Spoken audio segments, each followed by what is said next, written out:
People always say your 20s are your peak. But what if I told you that I'm running faster now at the age of 37 than I was when I was 27? Welcome back to the Lifestyle Athletics channel. If you're new to the channel, my name is Roxroy Keto. I'm a two-time Olympic sprinter who represented Jamaica at the 2012 and the 2016 Olympic Games. And today I want to break down my approach to training as I got older and how it's helping me to run as fast as I can. In this video, I'm going to showcase to you how I structure my training throughout the whole week and then give you some comparison to how I train now versus how I was training in university. So I had the opportunity to go to three different universities. My first university was down here in Jamaica, the University of Technology, which is short for UTech.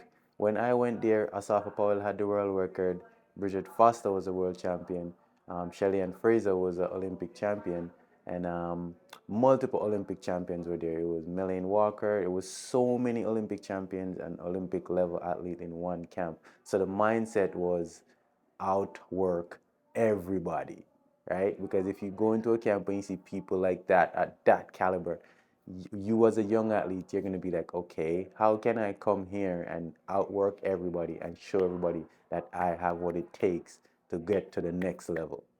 Guys, when I say I trained my artists when I was down there at the University of Technology in Jamaica at UTech. When I say we used to run 24 200s, I'm talking about crazy workouts. I don't even want to get into detail.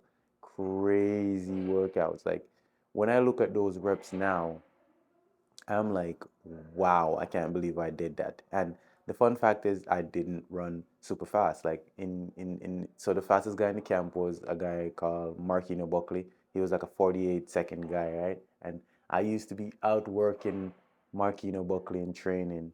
And then when we get to competition, he would run 48 seconds and I would run 51 seconds. So from then, it's like I was getting sprinkles of little lessons that, okay, it's not who works the hardest, who works the smartest. So I believe that my experience from being down there at UTech and then going to Lincoln University in Missouri, which was another school that was like a hard working school. And I'm talking about, as a young athlete, you go to university, you get on a team. The mindset is, okay, let's work, right? How can I work as hard as I can to make sure I have a spot on the team?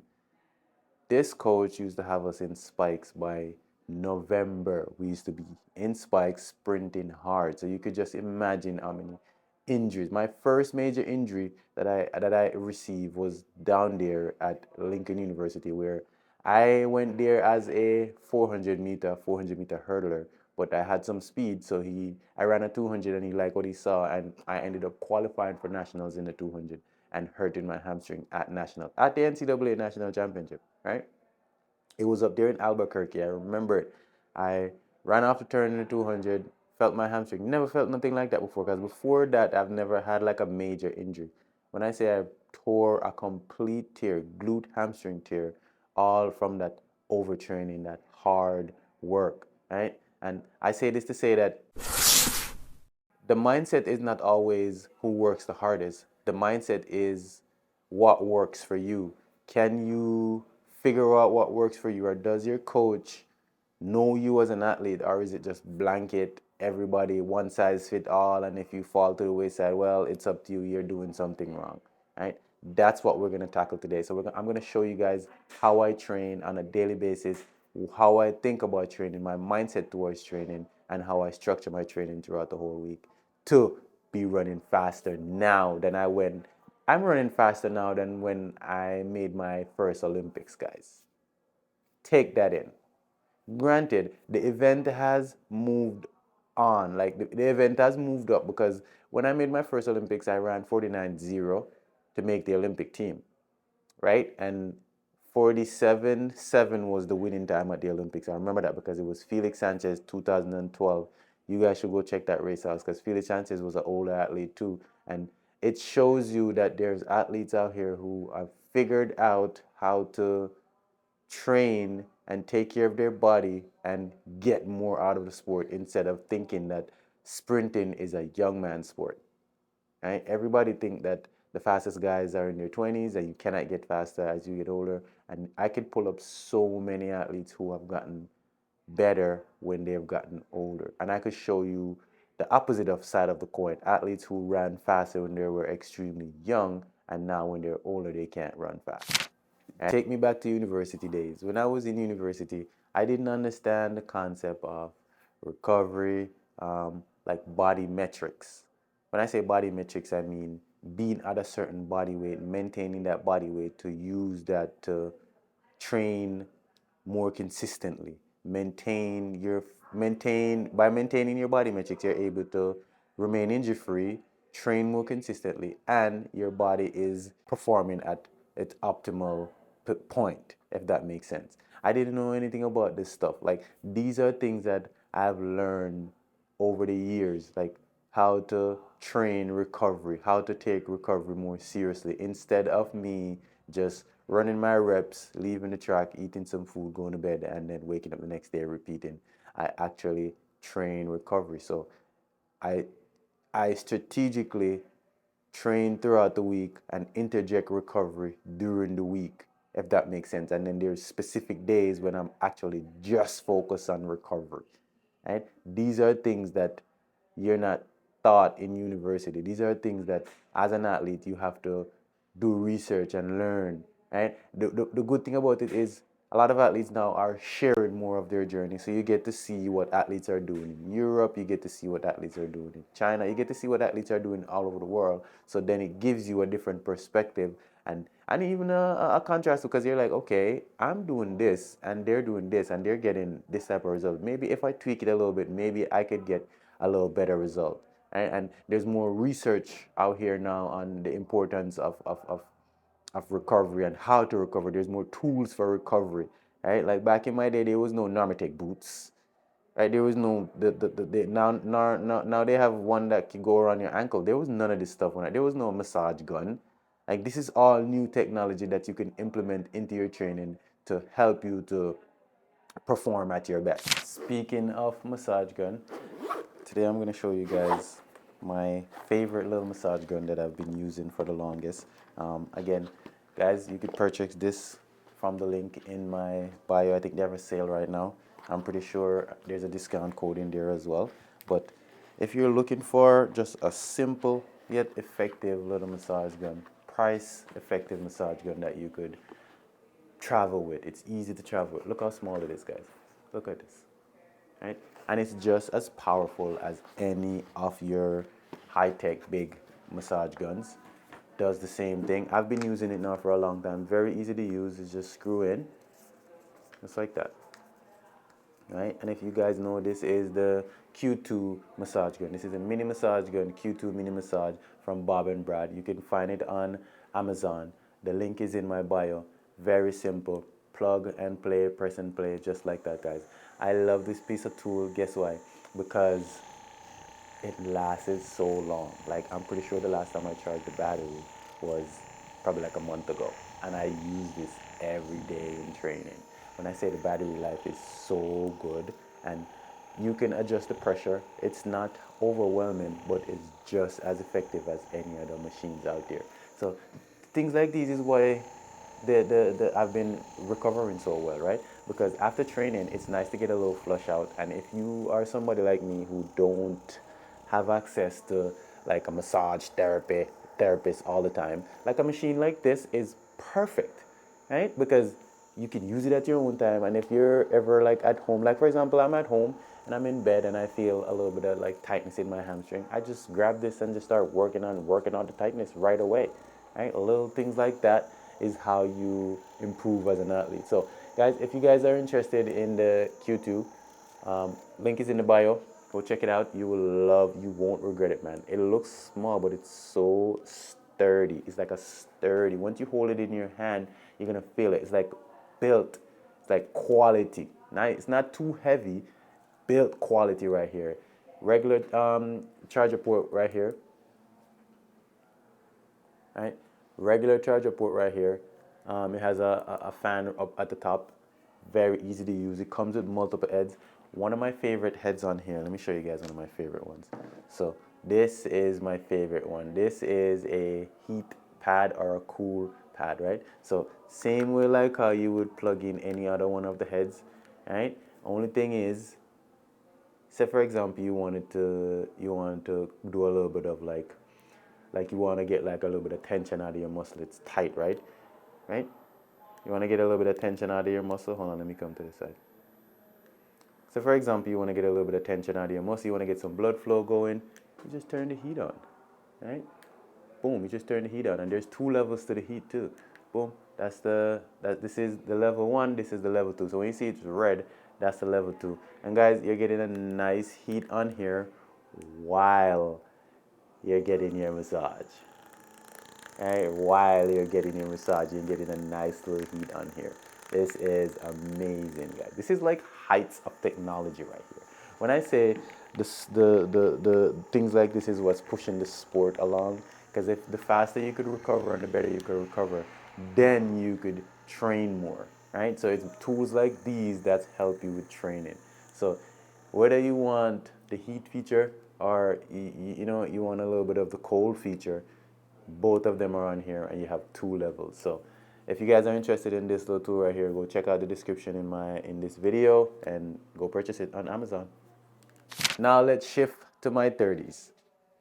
What changed was my mindset. When I got to 30, I was semi-retired. I was out of the sport. I moved from America to Canada, so I wasn't training intensely as I was when I was in America. So it was more of like I train once a week, twice a week, just to keep my fitness, and with the hopes of maybe when I feel good, I would add a few more days in, and that's how it started. That's what shifted. So I started training myself, and I would train once a week, twice a week, and I would do like maybe like a hard day and like a easy day. And what I found was I was recovering a little bit better. So then I was like, what if I get really strategic with this, where in the off season I specifically focus on certain things, where instead of me just running reps of like long reps of whatever we used to do in university and all that stuff, instead of doing that, why not focus on more recovery? Why not hit the pool? Why not focus on my diet? Why not do way more strength training? Why not be specific with my strength training? Right? That was the shift. The shift was from, okay, usually in off season I'm doing 15, 20-minute runs and then 1,000 abs and maybe 500 push-ups. That would be the thing until we hit the track, and then once we hit the track we start running reps. We weren't even lifting weights like that, right? So what changed was, okay, I started adding in more strength training days. So instead of strength training maybe every week or every other week, I'm adding 2 dedicated strength training days per week, and on top of that I'm doing 1 to 2 active stretch session or mobility sessions per week, right? I'm adding all of this, and on top of that, I'm still going to the track and getting 1 to 2 days of specific runs. I'm talking about very specific, like 600 meters times 2, but with good effort and good pace and good mechanics. So, guys, today I am attempting one of my workouts I used to do in university. So in university, we used to have this thing on a Monday where it's 2 times 600, 3 times 200. This was when I was in my 20s. Now I'm in my 30s. I'm gonna see if I can hit the same times. So back in those days, it used to be like background training. When we used to hit those times, it used to be like 140, 138, 139 comfortably. So let's do it.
25, 26, 27, 28, 29, 30, 31,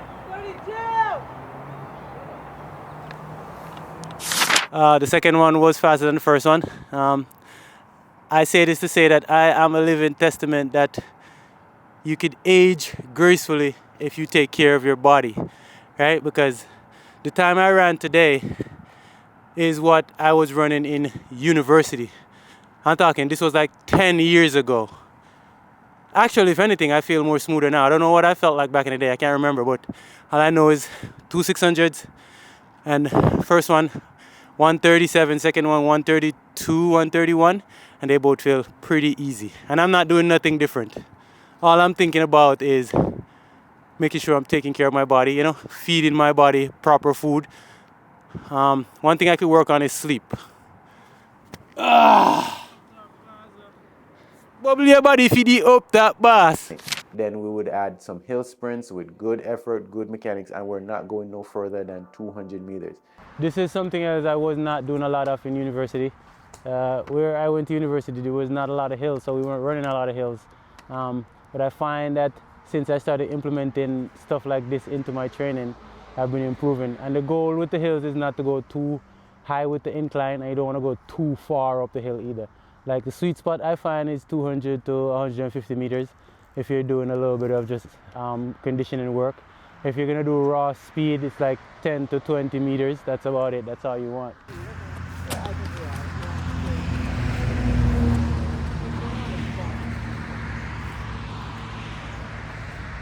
Yeah, very good.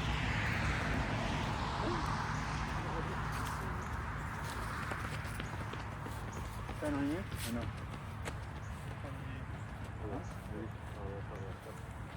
Good, man. Good. Ready, 3, 2, 1, go.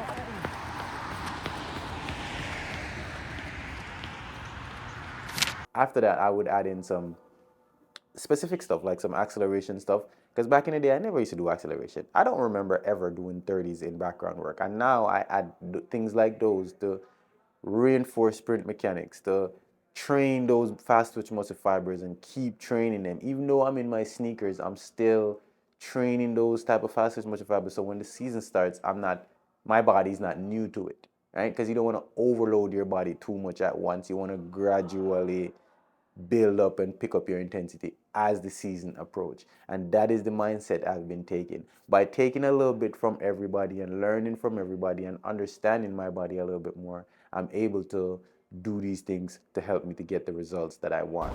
Again, guys, so when we think about how I'm training now versus how I was training in university, there's so many things that's different. One thing I still model is training 4 days a week, but now I try to implement I try to implement more structure. Instead of just running 4 days a week, I may run 2 days a week and then try to do different stuff to improve sprinting. So I say this to say that, you know, there is no limit unto what you could do as a sprinter, even as an older sprinter. Don't limit yourself. Instead, try to figure out new ways to train. So that's what this video is all about. This video is all about showing you guys a deep dive into how I structure my training for the week to improve my sprint performance. There's no limit to what you can achieve as a sprinter. The goal is to train smart. So that's what I figured out over the years of, like, after leaving university and now training smart. Right? Instead of trying to get in 4 or 5 days a week just to stack days, I focus on quality over quantity as a sprinter. And again, guys, I'm going with how technology is going in track and field. So maybe back in the day it just used to be sleds and just hills, but now you have resistant machine that give you consistent resistance the whole way through. So I'm trying to adapt to where track and field is going to give myself the best chance of improving. So let's take a deep dive into how I train now, right? How I train now is straight up speed is the focus, right? Speed is the focus. So every exercise is tailored to help me to improve my speed. If I go to the pool and I'm doing laps in the pool, I'm not just swimming laps. I'm doing lungs work where I'm under the water and I'm holding my breath for 20 meters back and forth. Maybe I do that for 4 or 5 minutes to work on my lung capacity, right? So I could take more oxygen in and be able to create more blood flow and muscles will work better, right? When I come to the gym, I'm focused on single leg strength training. I'm focusing on being explosive off one leg onto the next leg. Everything is gonna mimic what I do at the track. And when I get to the track, it's the same thing. If I'm running a 600, I'm not running a 2 minute 600. It's gonna be, my PB is 120. Last year I ran 123.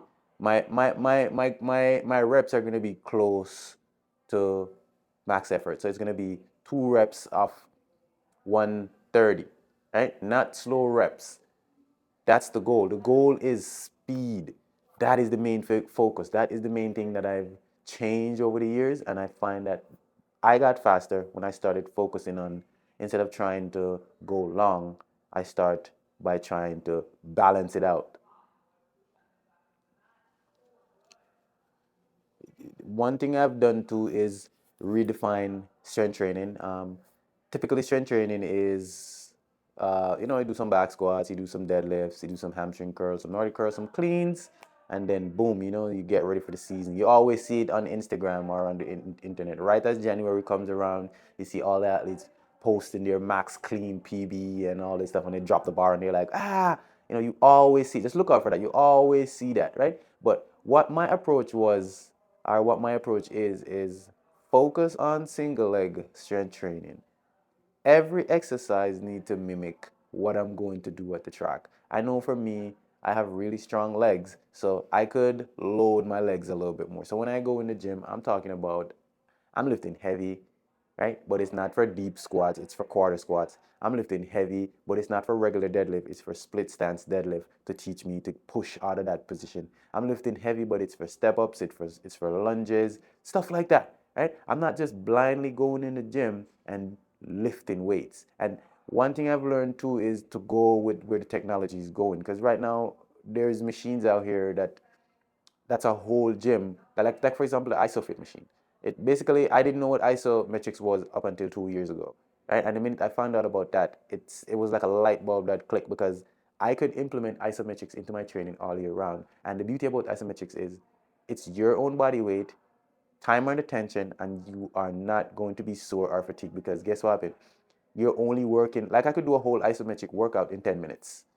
Like, picture that, guys. A whole strength training workout in 10 minutes that's going to benefit me, because I'm building tendon strength, ligament, joint. I'm developing all of these areas while getting time and attention to develop muscle strength. And it all takes about 10 minutes to do this, right? This is the type of thing I'm saying when I say I redefine strength training. Next thing I do is I prioritize my recovery. What I've been doing is, this is a little trick or tip of mine, because I have busy days and I work and I run a full business. I run a personal training business. Plus, I have a whole track club where I coach athletes to push past their limits as well. It's hard for me to like lock in on like my core work, abs and stuff like that every single day, right? So you know what I've been doing? I wake up in the morning early and I do planks right as I wake up. Right? Like little things like those. That's how I redefine my way of training, instead of this big approach where you're trying to dump everything in all at once. I'm sprinkling a little bit day by day, sprinkling a little bit day by day, and I find that's what's been helping me to improve. Yeah, guys, so like I was saying at the track, when we think about improving sprint performance, it doesn't stop at 25. There is no real age limit, right? I am a testament to someone who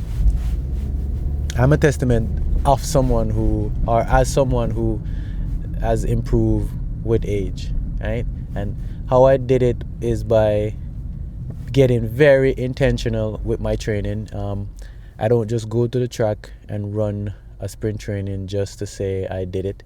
Everything is going to be tailored to me as a sprinter. So when I compare when I was a younger sprinter in university, I'm not going to say I didn't train hard. I'm not going to say that training wasn't structured. It was very structured. I ran very fast.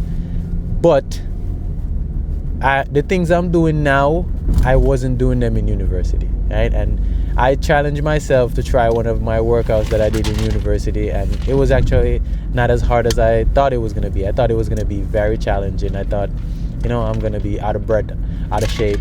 But based on the way I'm training now, where I go 2 days of like some type of conditioning work, and then I have one specific day where I'm sprinting, and then I have 1 or 2 dedicated days of strength training, and then I have 3 days off, but my 3 days off are active rest days. So it could either be some form of yoga, it could either be some form of pool work, right? It's always something. So it's never just going to the track and sprinting every day, right? So the biggest takeaway I want you guys to come away with from this video is that I'm able to train the way I train now at my age because I understand that things change, time change, and you have to adapt with the changes that's happening, right? So for example, when new timing system comes out or new equipment comes out in track and field, or say for example the new spikes,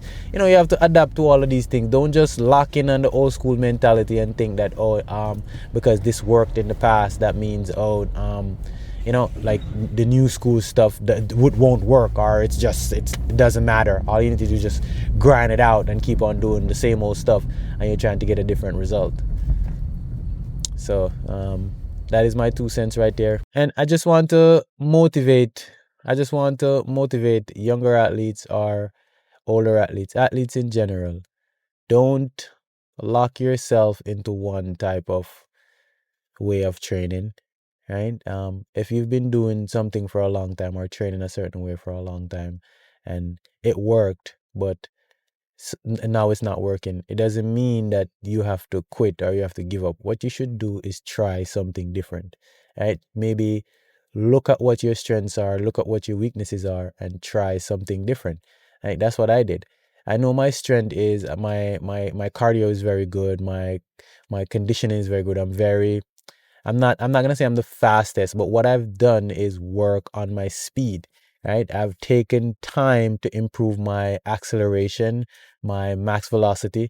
I've taken times to improve this aspect of my sprinting, and that's what has gotten me to improve over the years, right? So whether you're an older sprinter or a younger sprinter, just no matter where you are, start where you are. Don't think that you have to be on Noah Lyles level or Bo's level to start, right? And if you're an older sprinter, don't compare yourself to somebody who's younger, right? As a matter of fact, when you're an older sprinter and you've sprinted before and you know how to train, you actually have experience on your side and you have training experience. And that is a very important thing when we think about improving your performance. So I would say focus on those things and use those things to your advantage instead of thinking that, I can't go any faster. The next thing I focus on is improving my sprint technique. Like, this is something that I neglected when I was a younger sprinter. I didn't think it mattered. I think all I needed to do was just run my reps, hit the time in training, and then once I go to a track meet, I'll be able to do the same thing. But now I've been focused on improving my sprint technique. When I say I spend months on end, drills are in my training every day. Like, sprint mechanics is what's going to make you sprint faster. As a younger sprinter, you're not thinking about that. You just think running. You just think running as fast as you can.